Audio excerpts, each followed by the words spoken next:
Hey there, how's it going? This is Chris Lemig, and welcome to today's free workshop, Overcoming Imposter Syndrome.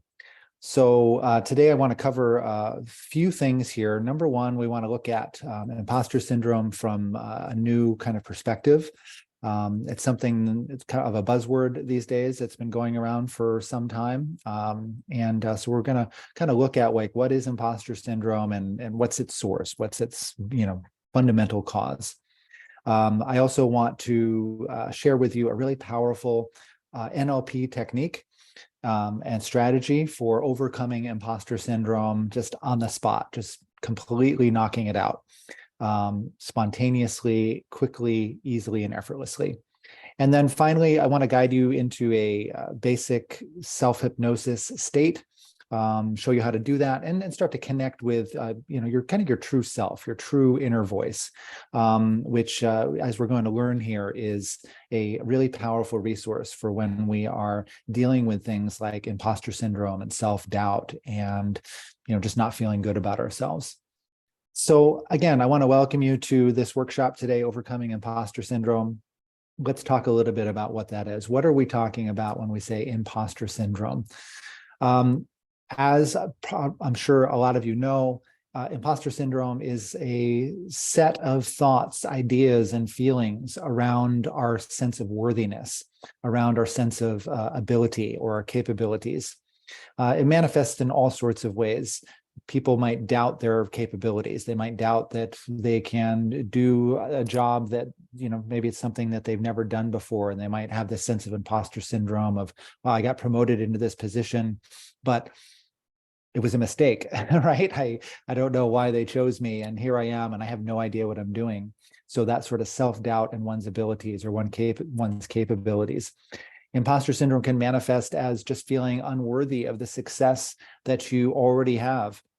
I've worked with lots of people who have, on the outside, for all intents and purposes, for all appearances, have pretty, desirable lives from, so our social standpoint, the standpoint of our social guidelines and expectations. They've got a good job, they've got a good income, they've got all the things, right? They've got the house and the car and the vacations, they've got a family. On the outside, they appear quite successful, and yet there's something inside where they just feel like, I don't deserve this. Like, why do I have all of this? So they feel this sense of unworthiness. Another way that imposter syndrome shows up for people is a sense of perfectionism, right? So always feeling that they've got to do everything just right, just perfect, to show that, look, I am worthy, I am valuable, I am good enough. So that can have all sorts of outcomes in our life that aren't desirable, really. Perfectionism takes up a lot of energy, causes a lot of stress, a lot of worry. Talk to a lot of people who are perfectionists who lie awake at night worrying that the email that they sent off to their team was missing a comma or had some sort of minor error in it. And then afraid that that's going to be the thing that tips everyone off, that they're actually clueless, they don't know what they're doing, and they're just not worthy, not valuable. So these are just some of the ways that imposter syndrome can show up and manifest in our lives. Now, what's the root cause of imposter syndrome? What's really going on here? I want to throw out a couple of things here for you, and just I want to make a couple of bold statements. For one thing, I want to just put out the statement here, and I want to just put this as gently as possible, but also as directly as possible. So I don't know if there's a way to do that. So let's just be direct. Imposter syndrome is not actually a thing. It's not something that you can put in a wheelbarrow. It's not something that you can wrap up in a box and put a bow on it and, give to someone that you don't like. It's not, it's not an object. It's not something that you have or you possess. Imposter syndrome, instead, what it is it's a set of beliefs. It's a set of thoughts. It's a set of ideas. It's a set of emotional responses and reactions that, upon closer examination, all of those things have very little substance to them. I don't mean that we don't experience these feelings and we don't suffer as a result of them, as a result of these thoughts. We do experience great suffering from our thoughts, but it's our unexamined thoughts that are the things that are causing us the most suffering, right? When we just simply kind of take things as they come and just take things as they are without looking into them a little bit further. So let's look at the thought. Let's look at a thought along the lines of, I'm not good enough. I'm not valuable. Well, at a very basic level, if we try to just get into a state of open awareness and mindfulness, and we just look at a thought as that comes up and try to pinpoint, where do you experience that thought? Where do you feel it? What you're going to find is that it's really nowhere. There's really no place that you can point to, and there's no thought that you can extract out of space or out of your mind or out of your body in some place that you can point to and say, like, this is this thought. So what are thoughts? They're just simply motions of the mind. They're just energy moving, and just like waves in the ocean, just peaking up for a little while and then sinking back down. And another thought comes and then it sinks back down. And I want you to try an exercise now to just check this out and see how this feels for you. And it's very easy to do this. All you need to do is just take a deep breath and just kind of notice your breathing for a moment. You can keep your eyes open or closed. It doesn't really, matter either way, whatever's comfortable for you. And as you just kind of focus your attention on your breathing, just kind of allow yourself to come into the present moment. Just into the present, whatever's happening, whatever you're feeling or experiencing, or whatever you're thinking, just allow it to happen and allow it to be. And now as you let yourself just kind of cycle through a few natural breaths, just letting your breathing be very natural, just as it is, however it is fine. Start to turn your attention to your mind, and turn your attention specifically to the contents of your mind.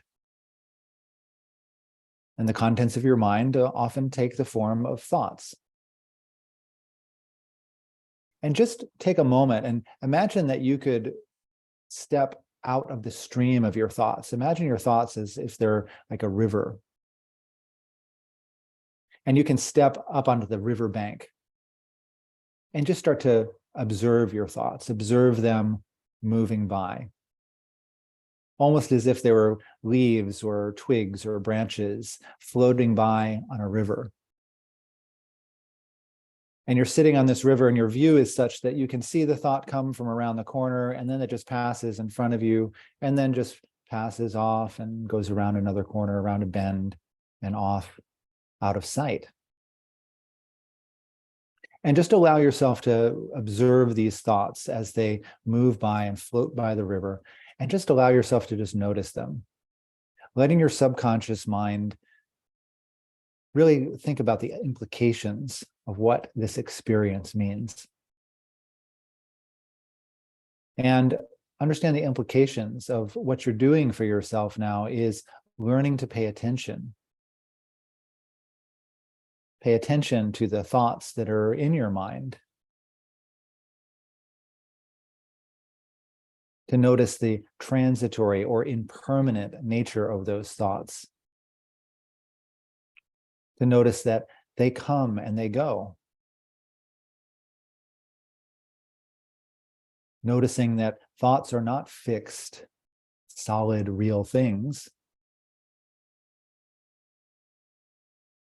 And in fact, when you start to observe your thoughts and become more familiar with what is a thought,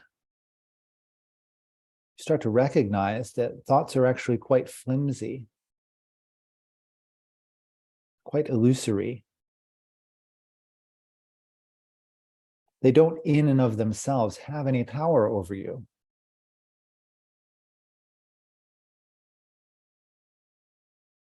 And to the degree to which you can focus your attention on your thoughts or allow the thoughts to just simply float on by, gives you a tremendous amount of control and choice over how you feel, over what you think about, over how you act or respond to those thoughts. Because again, thoughts do not in and of themselves have any power. They only have power to the degree that we allow them to have power. And it's your choice, ultimately, how to react to your thoughts or not react at all. So whatever thoughts come and go in your mind, you can start to recognize more and more that you do have a choice. You have a choice about what you think about. You have a choice about how you feel about yourself. And you have a choice about which thoughts to act upon and which thoughts to just simply let go and let them float by on the stream. And now you can just allow yourself to maybe just come back to a normal state of awareness and focusing again on the subject matter here with a sense of refreshed, open awareness and attention as we delve into a little bit more about imposter syndrome and how we can turn the tables on imposter syndrome. I don't really like using the word overcome, to tell you the truth, but it's it's got some oomph to it, right? It sounds good. Yeah, let's overcome imposter syndrome. But really, it's not about overcoming anything. It's really about just letting it go and letting it be what it is. And that is, it's not really a thing. And again, you have the choice. You can choose how to feel, what to think about, and how to act on those feelings. I want to give you a little exercise here then that that is a really powerful NLP technique for generating positive, resourceful, emotional states within yourself. Now, this is based on just a fundamental principle of the connection between our mind, between our thoughts, and our physical experience. So to illustrate this, just go ahead and imagine for a moment that you're in your kitchen or you're, at a grocery store. Now, stick in your kitchen because you're going to do something here that you want to make sure that you do this, in your kitchen. Go to your refrigerator or wherever you keep your fruit. Imagine that you've got a lemon in that space. And go ahead and grab that lemon and imagine yourself picking it up. Again, this is something you can do with your eyes closed or opened. It works either way, whatever's comfortable for you. But imagine taking that lemon into your hand and bringing it up to your nose and taking a nice deep breath of it, nice inhale. Smelling that wonderful citrus smell already through the rind. This is a very ripe and fresh lemon. Seeing its yellow color. And then imagine that you go to wherever you keep a knife, take it to a cutting board or a counter, and just take that knife and go ahead and now cut open that lemon. Imagine doing that and just feeling the knife go through the lemon and maybe seeing some of the spray of the lemon just vaporizing into the air. So even a more wonderful citrusy smell is entering your olfactory senses. And go ahead and take a nice cut, take a nice wedge of that lemon and pick that up. And just as you kind of bring it up to your mouth, feeling the juices maybe starting to flow down your hand. And as you bring it closer to your mouth, you can start to squeeze that lemon and little lemon juice starts to pop out and squirt out in all directions. And go ahead and take a nice bite of that lemon, biting down and feeling the lemon juice just spray all over your inside of your mouth and all over your tongue and swallowing that lemon juice, that wonderful tart, citrusy feeling and sensation. And now, as I'm doing this here, I don't know if you could hear, but I was salivating quite a bit. And you might notice that you've been doing the same. And the reason for this, again, is because there is a deep connection between our thoughts, what we're thinking about, and how we're physically responding, what our physical experience is. So if we're thinking about something as simple as slicing a lemon, and taking a bite of that lemon, and it's resulting in our salivary glands actually firing up and producing those initial enzymes for digestion. then imagine what else that we can do with our thoughts. What other things that we can affect in our body. So let's apply this then. Let's apply this very principle, this very, this fact about ourselves, this aspect of our being, the connection between our bodies and our minds and our minds and our bodies. And again, you can keep your eyes closed or you can keep your eyes open. Either way is fine. And just go ahead and imagine a time now. Imagine a time where you felt really confident, really on top of the world, really free, happy, joyous. Could be a time from your past, from a while ago, from maybe even from childhood. It could be something more recent. It could be a vacation that you went on, you just had an absolute blast, you had a wonderful time. Could be a special birthday party that you had as a kid and you just felt on top of the world. You felt so special. Whatever it is, just choose a memory of a time where you felt great. Could be even a time where you're just by yourself. Nobody else was around. It's just you. Feeling good about you, feeling confident, feeling happy, feeling joyful. Whatever it is, make it a really strong emotion. And as you imagine this memory, this experience, really bring all of your senses online. Really start to feel the feelings and see the sights and hear the sounds, smell the smells. Experience this memory as if it's happening right now. So think about it in terms of, I am experiencing this. I'm experiencing these feelings, these sounds, hearing these sounds, smelling these smells, seeing these sights and colors, feeling these feelings right now. And notice where you're feeling that good feeling in your body. Maybe it's in your abdomen, maybe it's in your chest, maybe it's in your head, maybe it's in your shoulders, wherever you're experiencing these good feelings. Go ahead and imagine you can turn up the volume, just cranking it up as high as you like, so that more and more you're just feeling this wonderful feeling course through your whole body. Let it flow to other parts of your body so that it radiates throughout your whole being, this wonderful feeling, feeling so good about yourself. And as you're increasing this to just its max, just as much as you possibly can, just turn it up even a little bit more. And as you just burst through into that next level of feeling so good and so wonderful, these positive feelings flowing through your whole body and your whole being, take the finger and thumb of one of your hands and touch it together, rubbing that finger and thumb together. And imagine that all this positive feeling, everything that you're feeling right now is just being just delivered and anchored into that gesture, into that feeling of your finger and thumb touching together. So that from now on, every time you touch your finger and thumb together in this way, you'll remember this feeling and you'll experience this feeling just as you're experiencing it right now.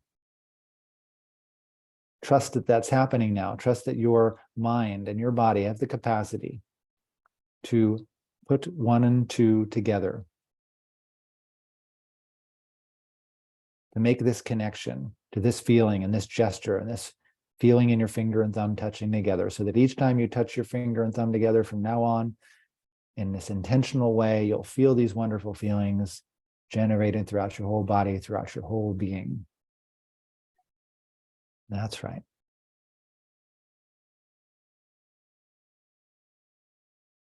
And now go ahead and, if your eyes are closed, let your eyes open. If they've been open, just let yourself focus again in on this workshop and what we're doing here, and just notice what happened with that experience. Notice those interesting feelings and those changes in your body, in your experience, just by thinking about a really positive memory.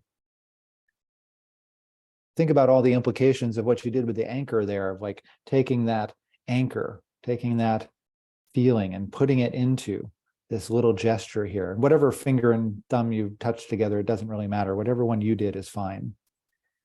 But imagine each time you do this now, each time you touch your finger and thumb together, those wonderful feelings will just naturally and spontaneously arise within you, and you can even increase them even further.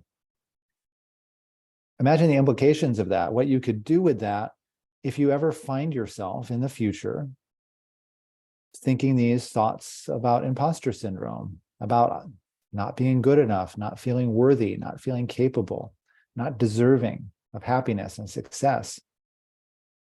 And imagine yourself recognizing in the moment, as soon as one of those thoughts arises, that, oh, I have this tool. I don't want to think those thoughts. Those thoughts aren't really helping me or serving me. So, you know what? I'd rather feel this confidence. I'd rather feel this happiness. I'd rather feel this joy. And go ahead and then imagine yourself using that anchor in those moments, just completely canceling out those negative, unproductive, obsolete, self-defeating thoughts that you don't need anymore, replacing them with this wonderful, powerful resource state, this powerful emotion that you've cultivated for yourself here, that you've discovered within yourself. And just imagine how valuable that's going to be, how useful it's going to be for you to do that now. So those are a couple of strategies and perspectives that we can apply to this collection of ideas, this thing that's not a thing called imposter syndrome. There are all sorts of other ways that we can work with imposter syndrome, that we can work through it, transform it into something else. And the number one way that I find to be most effective is recognizing, cultivating some sort of recognition of our true selves, of who we truly are. And let's put it this way, your true self is that part of your being, that aspect of your being that's completely independent of any thoughts or beliefs or past experiences or memories or traumas, any sort of self-limiting ideas or beliefs really have nothing to do with your true self. Because if you can just imagine just dropping all that stuff away, all that junk, all that clutter and all that noise, and just, if you just allow yourself to be yourself, what would be left? Who would be left but the pure you? Pure, free, just totally aware and awake, untainted or undiminished by anything you've ever thought or said or done, or anything that anyone else has thought or said or done to you or about you. Because the essence of who you are is just pure being. There's no way that you can judge it or value or put any value on it or devalue it in any way. Your pure being, it's just you being right now. A bubbling spring of life expressing itself naturally and spontaneously in this very unique way that's just you. That's who you truly are. And these thoughts and these beliefs that we have about ourselves, if it's not in line with that, then I'm going to be blunt here, then it's just a lie. If there is any thought whatsoever that you're not valuable, that you're not worthy of love and of happiness and of joy, then it's just simply not true. It's an idea that got picked up or adopted somewhere along the way. And maybe it got reinforced by repetition, thinking it over and over again. And then it became a self-fulfilling prophecy. Oh, I'm not good enough. I'm not worthy. I'm not going to get this. I'm not going to get that. I'm never going to be successful. I don't deserve it. On and on and on. And so that, winds up being our manifest reality up until now. Up until you start to really connect with who you truly are, your true, pure being. That is beyond those limitations, that is uninhibited by them. Your true, pure being that's connected to the source of all things, the universal awareness, the field of consciousness, if you will, however you look at it. It's the whole, complete, and true you. And you can connect with that true self, that true you, anytime that you choose. All you really need is just some space and some time to let yourself quiet down, to let yourself settle into a space of openness and receptivity, to just begin to become aware of that. So I'd like to demonstrate that for you and have you actually, more importantly, demonstrate it to yourself that this is possible. So as long as you're in a comfortable, safe place, as long as, you're not juggling chainsaws or, doing laps around, a NASCAR track or something like that, go ahead and just let yourself relax and just take a nice deep breath, and on the exhale, let your eyes close down. Excuse me. Let your eyes close down. And as you close your eyes and just begin to relax, just bring your focus of attention to your breathing. Again, noticing the sensations of your breathing, just very natural, effortless. If you're breathing shallow, that's okay. If you're breathing deeply, that's okay. If you're going back and forth between shallow breaths and deep breaths, that's okay. Just let your breath be as it is now. And with each breath you take, just allow yourself to relax, starting with your eyes. Just go ahead and relax your eyes now. In fact, relax your eyes to the point where they just don't work. That's how relaxed they can be. Just go ahead and do that now.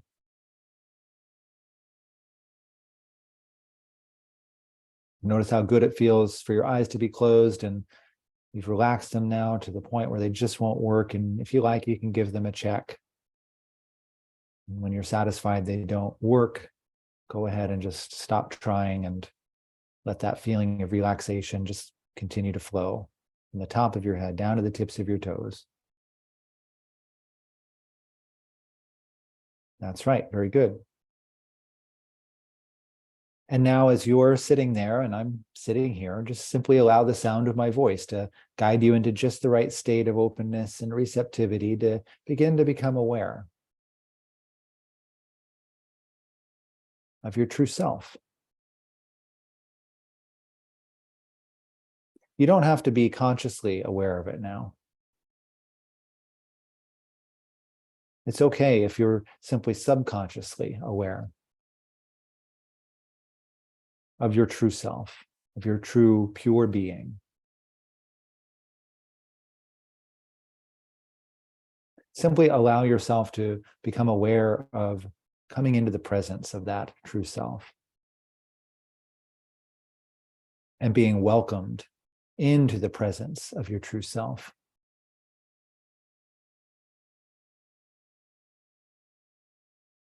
And at this point, some people find it to be very useful and very helpful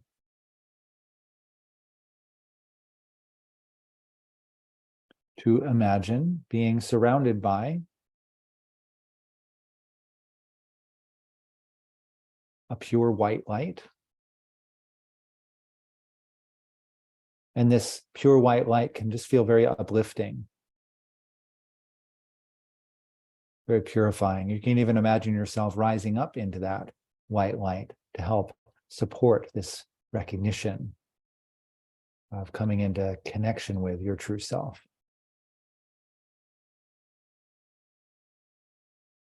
And as you connect to that true self more and more,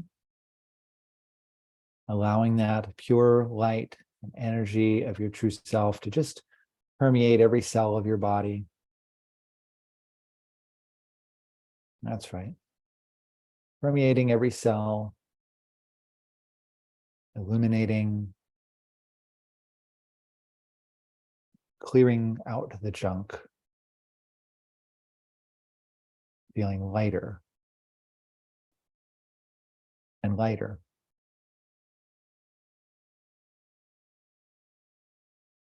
And as you enjoy this experience more and more, it just feels good. And you can imagine that light carrying this goodness everywhere that it's needed within your being, within your body. As if this light was filled with this loving, healing intelligence, unconditional compassion, deep wisdom. So this light is delivered everywhere that it's needed within your being, tending to all the wounded parts, tending to all the doubtful parts, all the hesitant parts, all the scared parts.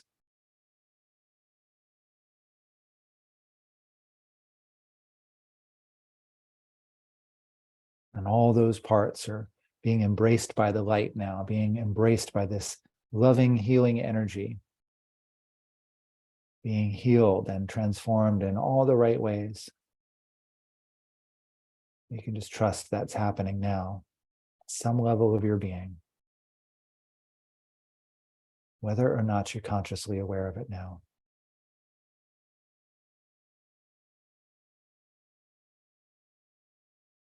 That's right. And as you just simply enjoy this experience, recognize that this connection with your true self is unbreakable, because you're always connected to your true self. Your true self is always present and always accessible to you. And from now on, you can think about this as you learn to trust your true self more and more, aligning your conscious and subconscious minds more and more with the innate wisdom, love, and healing intelligence of your true self. More and more. Each step that you take, each breath that you take, all the way into your future, starting right now.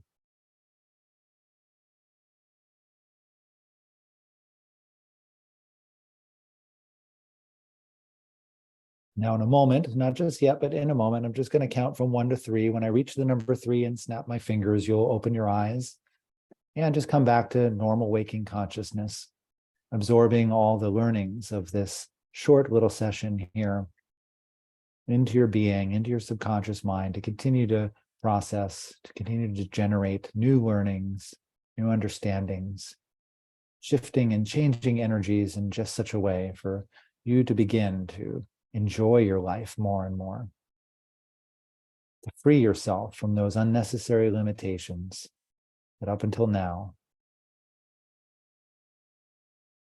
have been holding you back. As number 1, starting to come back. Number 2, easily coming back to normal waking consciousness. And number 3, that's right, wide awake, open your eyes all the way back, wide awake, feeling wonderful in every way. Very good, very good. And as you kind of come back and readjust, just go ahead and let yourself, again, bring your focus and your attention to this workshop and what we're doing here today, continuing to absorb this learning, to synthesize this learning in just the right ways for you, to act upon all these suggestions in only the right ways for you, only the most appropriate ways for you to bring about your highest good and your highest benefit.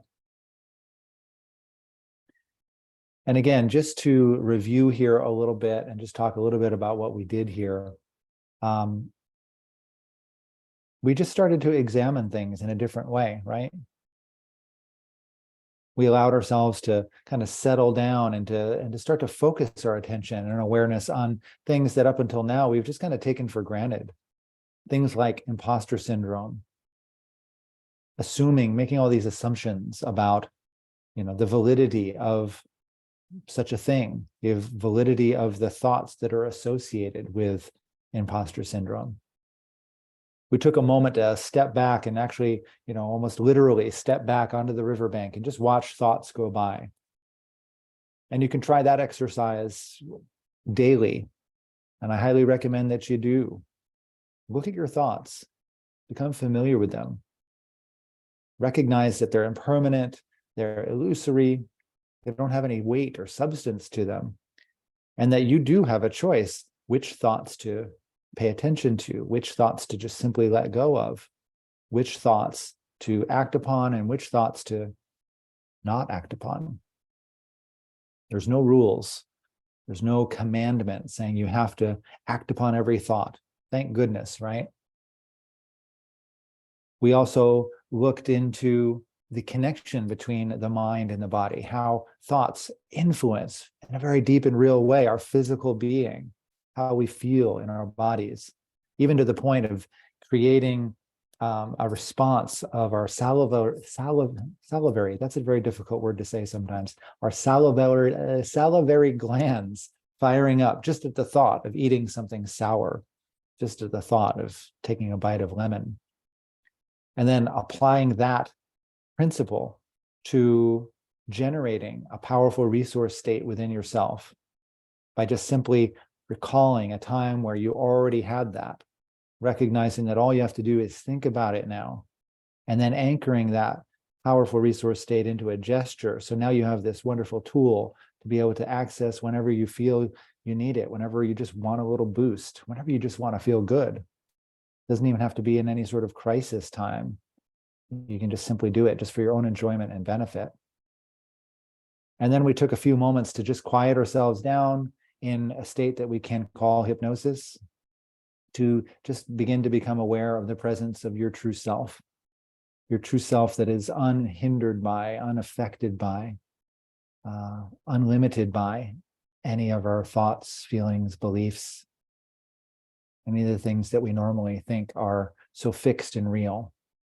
That your true self is really just an expression of pure, unadulterated, boundless, joyful creativity and life, awareness.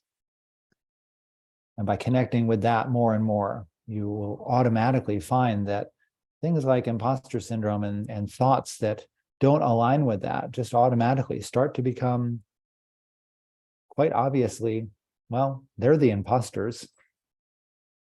They're the ones that are misrepresenting themselves. And we can see through that disguise and see through those lies.